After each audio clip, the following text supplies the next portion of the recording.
A graça e paz, bem-vindos a mais um devocional, mais um momento que a gente para ler a palavra do Senhor e refletir naquilo que Ele tem para as nossas vidas. Vamos começar com uma oração? Senhor, obrigado por mais essa oportunidade de ler a Tua palavra, que o Senhor esteja conosco, nos abençoando, guiando, Senhor, para que Seu Espírito Santo nos inspire, nos ensine, para que nós possamos sair diferentes desse momento do que quando nós começamos. É isso que eu te peço e te agradeço em nome de Jesus. Amém. E vamos para o texto de hoje, que começa lá em 2 Crônicas 33, verso 14 até o capítulo 34, 33. Nós estamos falando dos reis de Judá e nós estamos falando de Manassés, filho de Ezequiel, que foi um rei mau, mas que depois de ter sido capturado, apesar de ter feito várias coisas que desagradavam ao Senhor, foi o pior do rei de todos com relação ao distanciamento do Senhor. Ele se arrependeu verdadeiramente, e a palavra diz que ele realmente se arrependeu. O Senhor o perdoou em partes. Nós vamos ver que mesmo com esse arrependimento, as ações que ele fez, a distanciamento do Senhor que ele teve, ainda assim teve as suas consequências. Da mesma forma o Senhor, ele nos perdoa, o sangue de Jesus, ele tem o poder de perdoar qualquer tipo de pecado, não importa o distanciamento. Aqui a gente vê um rei que fez tudo que era contra o Senhor, ele adorou outros deuses, fez feitiçaria, proibiu o pessoal de adorar ao Senhor. Então ele fez coisas realmente ruins para o Senhor, mas quando ele verdadeiramente se arrependeu, o Senhor teve misericórdia. A misericórdia do Senhor não se pode medir. Mas ainda assim, Deus continua sendo justo e a justiça dele é aplicada. Então, nós temos que ter isso também em nossas mentes. Não importa o quão longe você está do Senhor, o Senhor está de braços abertos.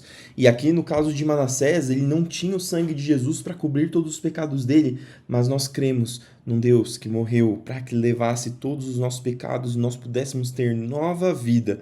Lógico que não está certo nós nos afastarmos e voltarmos, afastarmos e voltarmos. Isso é como se nós desprezássemos o sacrifício de Jesus na cruz.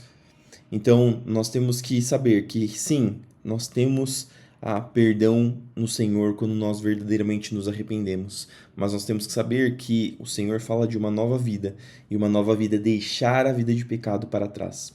Nós continuamos a partir disso.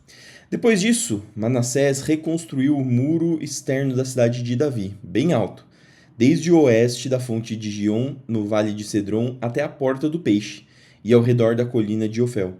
Colocou comandantes militares em todas as cidades fortificadas de Judá.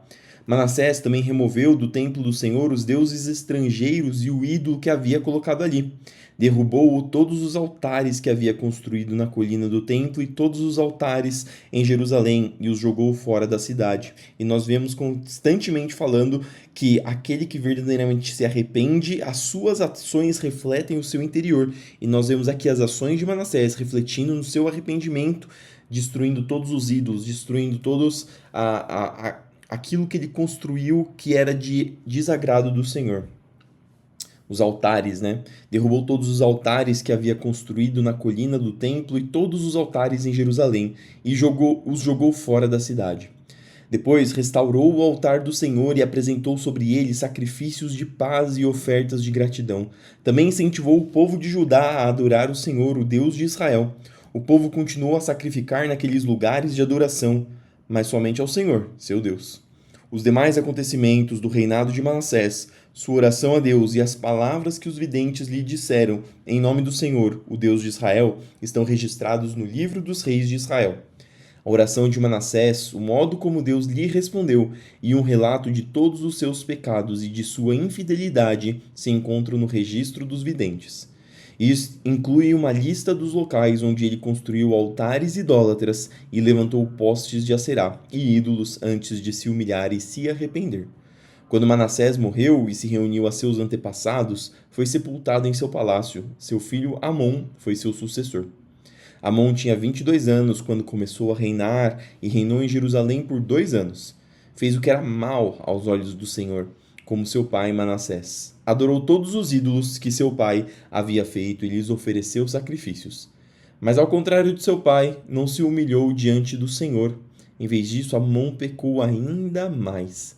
Os próprios oficiais de Amon conspiraram contra ele e o assassinaram em seu palácio. O povo de Judá, porém, matou todos que haviam conspirado contra o rei Amon e proclamou seu filho Josias como rei em seu lugar.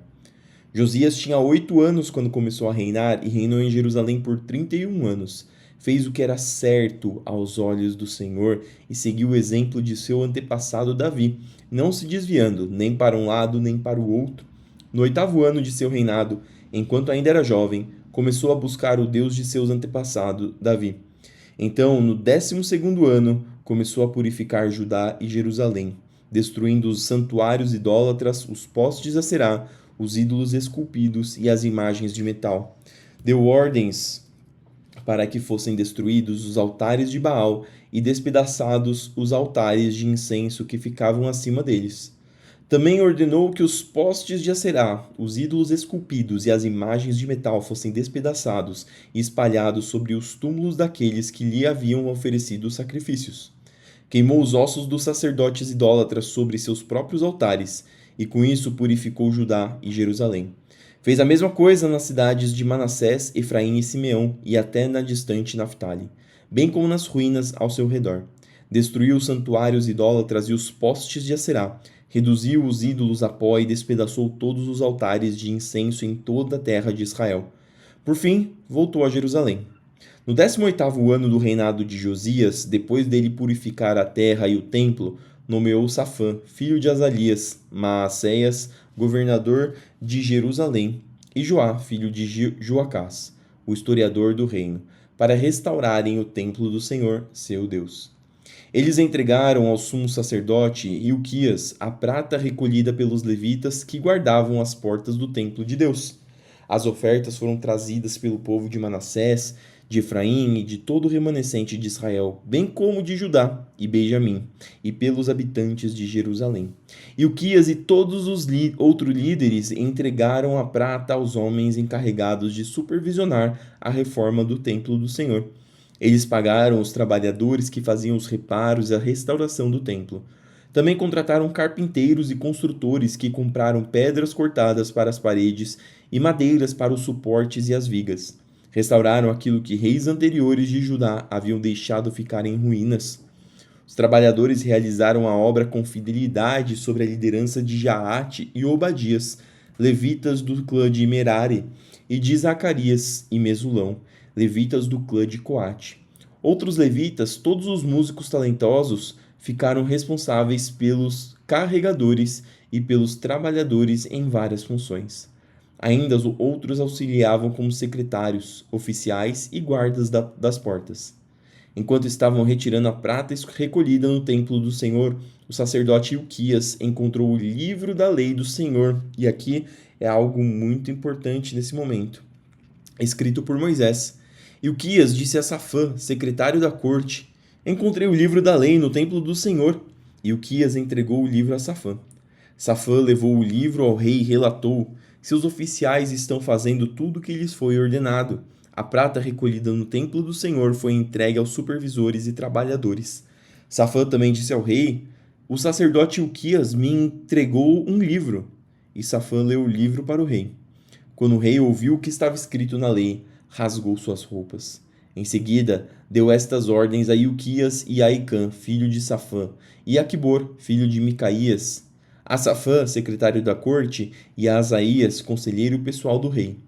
Vão consultar o Senhor por mim e por todos o remanescente de Israel e de Judá. Perguntem a respeito das palavras escritas no livro que foi encontrado. A grande ira do Senhor foi derramada sobre nós, pois nossos antepassados não obedeceram à palavra do Senhor. Não temos feito o que este livro ordena. Então Ilquias e os outros homens foram ao bairro novo de Jerusalém consultar a profetisa Ulda. Ela era esposa de Salum, filho de Tocate, filho de Arás, responsável pelo guarda-roupa do templo. Ela lhes disse: o Senhor, o Deus de Israel, falou: voltem e digam ao homem que os enviou que assim diz o Senhor: trarei desgraça sobre essa cidade e sobre seus habitantes. Todas as maldições descritas no livro que foi lido para o rei de Judá se cumprirão, pois o meu povo me abandonou e queimou incenso a outros deuses. Estou grandemente irado com eles por tudo que fizeram. Minha ira será derramada sobre este lugar e não será apagada.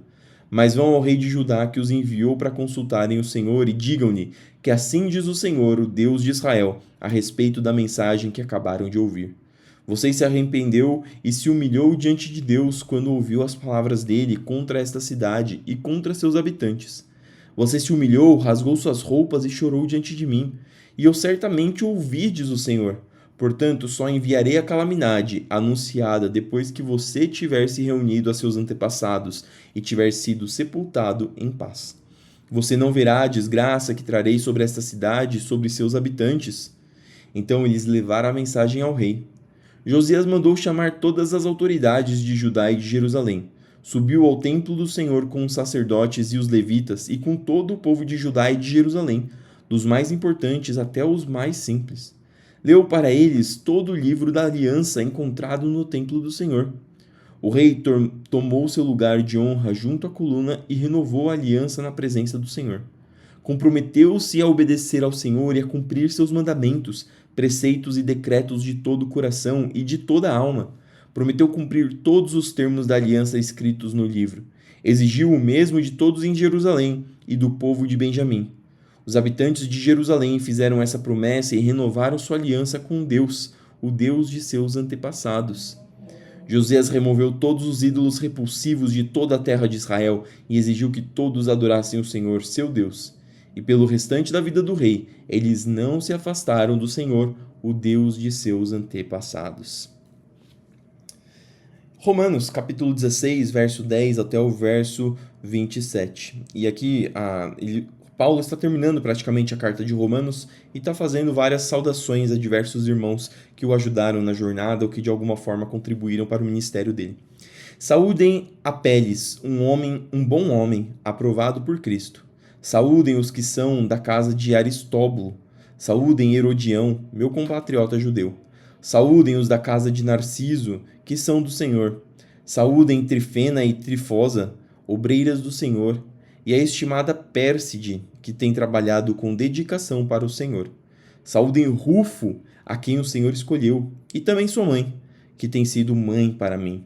Saúdem Assíncrito, Flegonte, Hermes, Patrobas, Hermas e os irmãos que se reúnem com eles. Eu fico vendo aqui esses irmãos, o nome desses irmãos, e fico pensando se hoje nós tivéssemos pessoas que tivessem esse nome. Lógico que é um contexto onde o grego é falado, então talvez esses nomes soem mais comuns na língua grega, mas são nomes um tanto quanto incomum para nós no Brasil. Saúdem Filólogo, Júlia, Nereu e sua irmã, e também Olimpas, e todo o povo santo que se reúne com eles. Saúdem uns aos outros com um beijo santo. Todas as igrejas de Cristo lhes enviam saudações. E agora, irmãos, peço que tomem cuidado com aqueles que causam divisões e perturbam a fé, ensinando coisas contrárias ao que vocês aprenderam. Fiquem longe deles. Esses indivíduos não servem a Cristo, nosso Senhor, mas apenas a seus próprios interesses, e enganam os inocentes com palavras suaves e bajulação. Mas todos sabem que vocês são obedientes ao Senhor, o que muito me alegra. Quero que sejam sábios quanto a fazer o bem e permaneçam inocentes de todo mal. Em breve, o Deus que dá paz esmagará Satanás sob o pé de vocês. Que a graça de nosso Senhor Jesus seja com vocês. Timóteo, meu colaborador, lhes envia saudações, bem como Lúcio, Jason e Sosípatro, meus compatriotas judeus. Eu, Tércio, que escrevo esta carta para Paulo, também envio minhas saudações no Senhor. Gaio saúda, estou hospedado em sua casa, onde ele também tem recebido toda a igreja. Erasto, tesoureiro da cidade, bem como nosso irmão Quarto, que lhes enviam saudações. Que a graça de nosso Senhor Jesus Cristo seja com todos vocês. Amém. Toda glória seja a Deus, que pode fortalecê-los como afirmam as boas novas. Essa mensagem a respeito de Jesus Cristo revelou seu plano, mantido em segredo desde o princípio dos tempos, mas que agora, como os escritos dos profetas predisseram, e o Deus eterno ordenou, é anunciado aos gentios de toda parte, a fim de que eles também possam crer nele e lhe obedecer. Toda a glória para sempre ao Deus único e sábio, por meio de Jesus Cristo. Amém. Salmos 26, do 1 ao 12, Salmo de Davi. Declara-me inocente, Senhor, pois tenho vivido com integridade, tenho confiado no Senhor sem vacilar. Põe-me à prova, Senhor, e examina-me. Investiga meu coração e minha mente, pois estou sempre consciente do teu amor e tenho vivido de acordo com a tua verdade. Não passo tempo com mentirosos, não ando com hipócritas. Detesto as reuniões dos que praticam o mal e não me associo aos perversos. Lavo as mãos para declarar minha inocência. Venho ao teu altar, ó Senhor, para entoar um cântico de gratidão e anunciar todas as suas maravilhas. Amo o teu santuário, Senhor, o lugar onde habita a tua presença gloriosa. Não permitas que eu tenha o destino dos pecadores. Não me condenes junto com os assassinos. Eles têm as mãos sujas de tramas perversas e vivem a aceitar subornos. Eu, porém, vivo com integridade. Resgata-me e tem misericórdia de mim. Agora estou em solo firme e louvarei o Senhor no meio do povo. E por fim, Provérbios 20, 19. O fofoqueiro vive espalhando segredos. Portanto, evite a companhia de quem fala demais.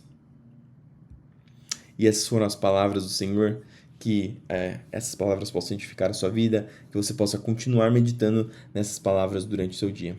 Senhor, obrigado por mais essa oportunidade de ler a Tua Palavra, de aprender mais de Ti. Abençoa para que isso se internalize em nossos corações e para que nossas ações reflitam aquilo que nós fazemos, aquilo que nós aprendemos. Senhor, abençoa o nosso dia para que nosso trabalho, nossos estudos sejam abençoados, para que o Senhor vá à nossa frente e vença as batalhas, para que nós possamos descansar em seus braços, sabendo que o Senhor cuida de nós. Abençoa aqueles que estão doentes, enfermos, para que o Senhor guarde, cure, liberte, Senhor, para que eles possam receber a restauração e refrigério. Abençoa para que possamos receber do Teu suprimento, para que o Senhor nos dê o maná do céu, para que nenhum filho seu, Senhor, passe necessidade. Abençoa para que nós possamos lutar contra o pecado, para que nós possamos mortificar a nossa carne, para que nós possamos, dia após dia, Senhor, estar mais santos para Ti. É isso que eu te peço e te agradeço em nome de Jesus. Amém. Que Deus te abençoe, que tudo que você fizer no seu dia prospere. Não esqueça de fazer tudo para a glória do Senhor. Fique com Deus e até amanhã para mais um devocional.